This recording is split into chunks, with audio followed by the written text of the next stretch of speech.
I've made the decision to charge Christopher Schurr with one count of second-degree murder. Michigan prosecutor Christopher Becker said a white police officer who shot and killed a Congolese refugee had been charged with murder on Thursday. Officer Christopher Schurr shot 26-year-old Patrick Lyoya during a traffic stop in Grand Rapids 2 months ago.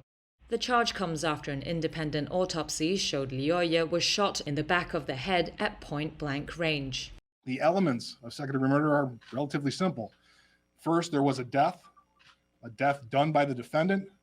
And then when the killing occurred, the defendant had one of these three states of mind: an intent to kill, an intent to do great bodily harm, or the intent to do an act that the natural tendency of that act would be to cause death or great bodily harm. And finally, that the death was not justified or excused, for example, by self-defense. Becker said during the news conference that Schurr had turned himself in to authorities and would be arraigned on Friday. The killing of Lyoya outraged his family and launched protests by activists who condemned the shooting as an example of unjustified deadly force by police against young black men.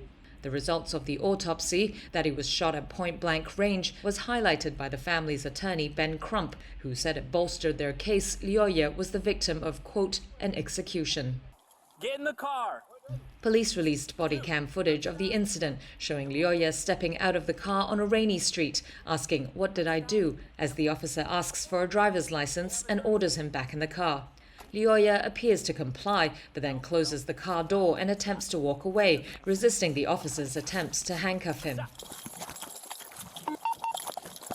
Following a short foot chase, the two men grapple on a lawn, at one point fighting over the officer's stun gun before Lyoya is shot.